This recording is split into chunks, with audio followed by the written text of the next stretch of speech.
halfway point of the 2021 legislative session. All right, and what this is what I'm seeing. I'm seeing Democratic push for A, a major gas tax hike, B, a statewide property tax, C, a health insurance premium tax, D, even a tax on no voters.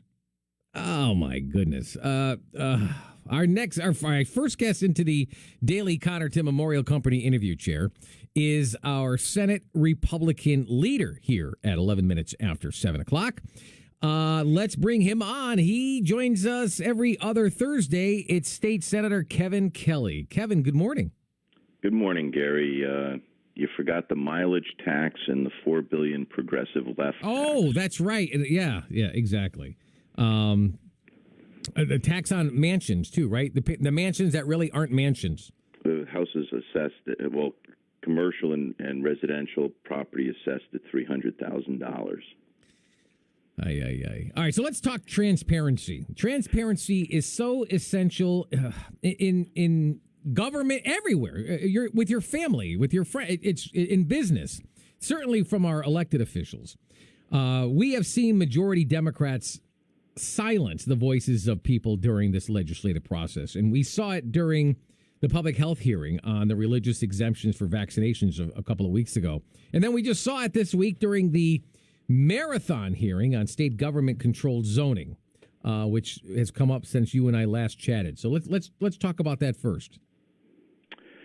Unfortunately, Gary, there's not a focus at the Capitol with this majority on the public servant. You know, the public servant is the servant of the people. We work for the people of Connecticut who own our government. And both in the public health that you referenced, that committee turned away 80% of the people that signed up for the public hearing. The most recent the planning and development turned away almost 70% of the people who signed up to talk about the issue. And this is a problem because what it does is it demonstrates that the Democrats in Hartford who bend over backwards to make sure people vote don't want to hear their voice once they get the power. And that's problematic. It's the people's government. And the public hearings are about getting information into the record so that the public servants, the legislators, can make an informed decision. It's all about smart, better policies to help the people in their daily lives. And when you cut off 70 to 80% of the debate, that's not getting a robust conversation. That's not hearing every single voice. That's not being tolerant of the people we serve. And I think it's a misplaced focus. It doesn't allow the legislators, and it's not only a reduction in the ability to hear the people's voice, but what the Democrats are now starting to do is to limit the voice of the minority representation of the Republican Party by limiting not only people who show up to 3 minutes of debate, but also to Republicans who have 5 minutes to ask questions. And when the majority controls the agenda, they get to use a football analogy, they get to go in the huddle. They know when the hearing's going to be called. They know what's on the agenda. They know the language of the bill. They can line up their testimony. They can get their experts. They can get everything lined up weeks, if not months in advance, and then give the Republicans only 5 days to organize, get people to do the same thing, and then are left mostly with just an opportunity to ask questions of people who do show up to test the credibility, the truthfulness, the merit of the decisions and the testimony that's coming before them. It's not a fair process. No. And that's what we always learned as kids is let's just be fair. Kev, this is what I don't understand, though. From my recollection, and let me tell you, you and I served together as ranking members in the Aging Committee. You ranking on the Senate side, and me ranking on the House side. But when we were there together in that committee, we didn't really have long, drawn out, real combative or controversial debates. Our public hearings were usually a few hours at best. But we've both been on committees where we were there close to 24 hours. And for example, I was on the Environment Committee. I think we went really late one time. Human Services I was on as well. And we've had some really 18 to 20 hours, I think, one there as well. Now, I bring this up because from what I understand, from what I remember, and it wasn't that long ago, I only left in 2019. That was 2 years ago.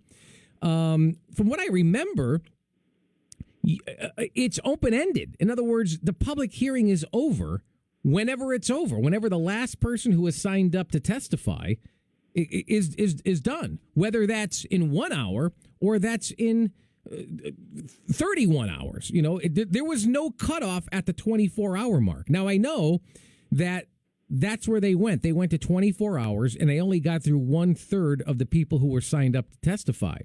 Aren't there rules and regulations prior to the beginning of session that all four leaders in each caucus, you and Vinny and Matt Ritter and Martin Looney, don't you get together and say, all right, these are the rules? Or were they already existing rules in bylaws? Or do you just make it up as you go along? Because I never heard of this stopping a hearing when there's still 2/3 of the people that have yet to testify, despite it being 24 hours into it. You're right, Gary. Every legislative session, the leaders of the four caucuses get together. We hammer out rules, and then they're adopted by the body politic in both chambers, the House and the Senate. In the Senate, we voted against the rules, due in large part because the rules were going to operate in a virtual reality, and that we know that 25% of Connecticut doesn't have the ability to connect through Wi-Fi, so you're excluding 25%, and we didn't think that was appropriate, nor did we think that in a virtual world, if you're going to move forward, we did think that you needed to exercise an abundance of notice instead of just 5 days. You needed more notice. You needed basically to give more people the opportunity to voice their opinion. Now, one of the big problems is, and knowing how the building works, is when you would have these controversial bills, many times thered be a color that was associated with it. People would show up in green or red or purple T-shirts to either voice their support or opposition to whatever initiative it was before the legislature. And you could see this. You could see a sea of 1,000 people. You could feel it. It was palpable. People can go.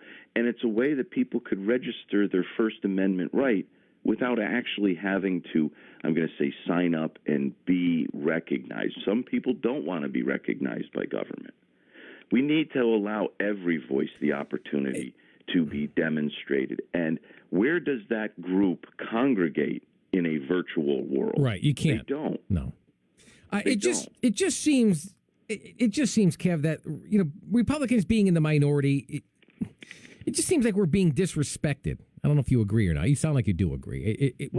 Here's what I agree with, Gary, is that the majority, getting back to what I've been saying all along, they want people's vote, but they don't want their voice. And it's not necessarily just, oh, you're a Republican. It's the process. It's American democracy. It's how the system works. It's what our founding fathers were concerned about and had checks and balances to avoid tyranny of the majority, to make sure that the minority party had rights. And it's the way we ensure that all voices are heard and that tolerance is exhibited at the Capitol. When you start to erode these institutional protections, you start to create poor policy. And that's really what this is about, is when you get every voice, when you hear about an issue from every angle, you start to learn more about the issue. You realize whether the issue is a good issue, whether it's a bad issue. Sure. Maybe it's an unknown issue. But by hearing all the voices, you can take many of the, I'm going to say, issues or problems that could be created out of the policy. You've seen how it works. An idea gets thrown up on the wall, and it goes through the crucible of the public hearing process, and it's amazing how good that policy or that idea can be at the end of the session. Right. Because it did that. When you start to erode that public hearing input, you're running the risk of poorer and poorer policy decisions. And I think that's what you're seeing. Or a controversial issue comes forward, and the next thing you know, you have poor policies that affect people's lives in Connecticut. All right, I have one more question when it comes to that in the Public Health Committee, and then I want to change gears and go to something else. So the four of you agreed to terms, as you mentioned. Was that one of them? Was that 24-hour cutoff? So then, when that occurred, did you not maybe meet with Martin Senator Looney and say, hey, what went on here? I mean, this isn't the American way. Nobody even discussed this or let alone agreed upon it. Yeah, Gary, we did not agree with the rules. Well, right, but that wasn't even one of the rules. It sounds like. It wasn't one of the rules. We voted against the rules because they do not allow for all people's voices to be at the table. And now, I certainly bring this issue up. I bring up why we want this issue, and it just falls on deaf ears. They believe that, a public hearing doesn't have to go 24 hours. They probably get their information a lot sooner than that. And once they hear what they want to hear, they don't see any more value in public hearings. We're talking with Senate Republican leader Kevin Kelly. There is a meeting today with Lamont and the majority Democrats to discuss his executive powers. I guess you guys as Republicans were not invited to the table for this meeting. That's what it sounds like.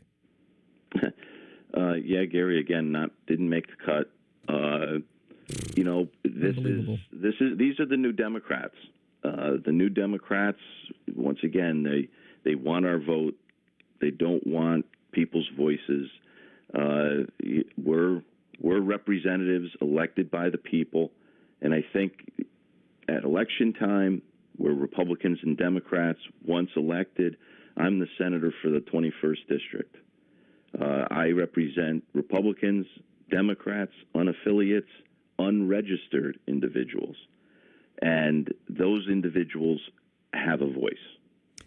When the Democrats that run the Capitol exclude elected representatives, they're turning their back on the people of Connecticut, in my opinion. No, I agree. And we're seeing moderate Democrats speak out against far-left Democrats on issues like state government-controlled health insurance and state government-controlled zoning, which is good. I'm a little fearful that come next year they'll be primaried. I think there's a movement to try to get more to have progressive candidates primary their own moderates. It's almost like they're eating their own, if you will. I just wanted to get your thoughts on that. Well, Gary, I think when we look at what's transpiring here is that obviously there's a majority party that is not listening to the people that we serve. And what we need to do is, like what we're doing right now, is bring light and transparency on this issue and let the voters know in 2022 that electing majority Democrats is not going to increase the value of your voice.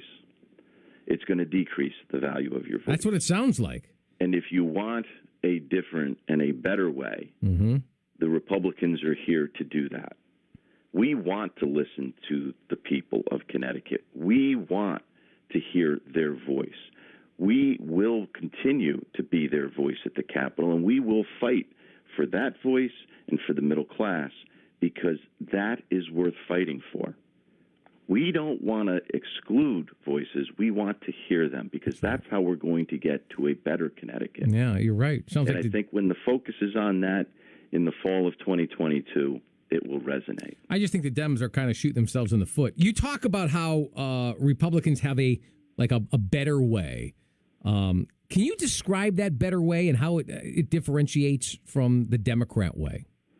Sure. You looked at, and you started the show with this. You take, the public health and the affordable, making sure we have affordable health care. That was the Democrats' promise with the Affordable Care Act 10, 12 years ago. And then ever since 2016, our premiums in our health care have skyrocketed through the roof, and the Democrats have not done anything despite the fact being in the majority. The fact of the matter is the average premium in Connecticut is about $2,000 a month.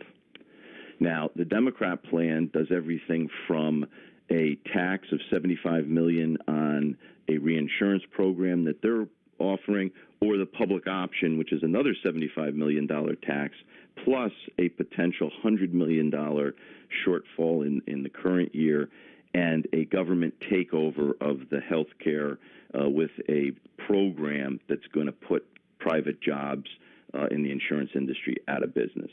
Our plan, on the other hand, can give up to a 30% premium reduction, will keep the good-paying Connecticut jobs, and does something that both of those don't. And it's something that Republican governor in Massachusetts, Charlie Baker, started, which was driving down the cost of medical care year over year by collaborating with the stakeholders, working with them, and bringing best practices to the table. They've been able to drive down the cost of health care year over year from 10 to 12% down to less than 4%, saving billions for the state of Massachusetts. Wow. We can do the same thing in Connecticut without tax increases. That's the better way. That's the difference. We're focusing on solving Connecticut's problems. We're going to bring the cost of affordable health down. We're going to make people's premiums, make them affordable. Democrats, all they do, their solution to every single issue is a tax. Raise tax. Yeah. And if it doesn't have a tax, it's almost not worth doing for them. We believe it's unaffordable in Connecticut, whether it's with health care, whether it's with energy costs, whether it's transportation. Don't put another tax on the middle class. It's tough enough getting by as a middle-class family. What they need is financial relief, not more burden, and then solve the problem with the billions, $22 billion, that the taxpayers have already sacrificed. Budgets are about priorities. Republicans will prioritize that sacrifice to work for the people. Yeah. The Democrats continue to find new ways to put their hand in our wallet. Keep up the fight. We really don't give up. I know you're in the minority and it's an uphill battle, but we need you. We really do. Don't give up. Fight till the bitter end. And keep up the good work, State Senator, Senate Republican Leader Kevin Kelly. Thanks for your time this morning. You bet, Gary. We'll talk to you in 2 weeks. You got it. All right, coming right back to your call.